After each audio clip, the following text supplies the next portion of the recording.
তোমাদের তো আগেই বলেছি যে আমার আজকে কোনো কাজ হয়নি, আজ দেরি হয়ে গেছে। তো এখনকার মতো আমার মানে মোটামুটি কাজ হয়ে গেছে, খাওয়াও হয়ে গেছে, ব্রেকফাস্ট করা হয়ে গেছে।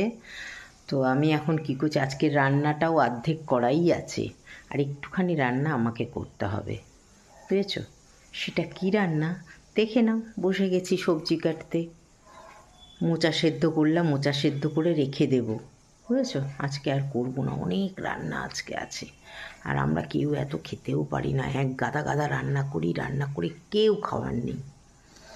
যাই হোক, রান্না করাই আছে, তার মধ্যে কিছু তো রান্না করতেই হবে, তাই না? দেখো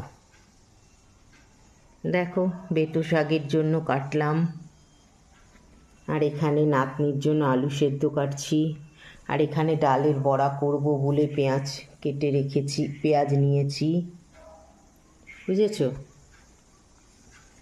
এখন ডালের বড়া করব, বেতো শাক করব, নাতনির জন্য আলু সেদ্ধ করব, ভাত করব, আর মোচা সেদ্ধ করছি, এই করছি। তাই তোমাদের জানাচ্ছি আমি কি করছি, ঘন্টায় ঘন্টায় তোমাদের আমি জানাই আমি কি করছি, ঠিক আছে?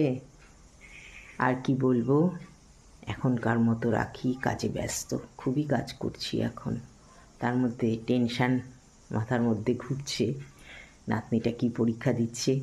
এই টেনশান ভোলার জন্য আমি কি করি জানো? গান শুনি, জানো?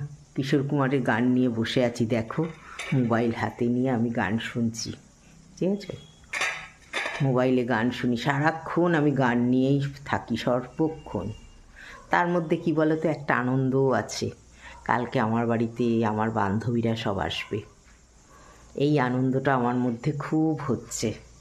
কালকে সব বান্ধবী আমার বাড়িতে, যেহেতু আমার নাতনির পরীক্ষা হয়ে গেছে, আমার বাড়িতে আমার সব বান্ধবী আসবে, তোমাদের দেখাবো সবাইকে, কেমন খুব এনজয় করব, মন খুলে এনজয় করব, সব হই হুল্লোড় করে দিই, কালকে সন্ধেটা কাটাবো, তোমাদের দেখাবো, তোমাদের সঙ্গে নেব, আমার বান্ধবীরা সব আসবে কালকে, ভীষণ এনজয় হচ্ছে আমার তার জন্য।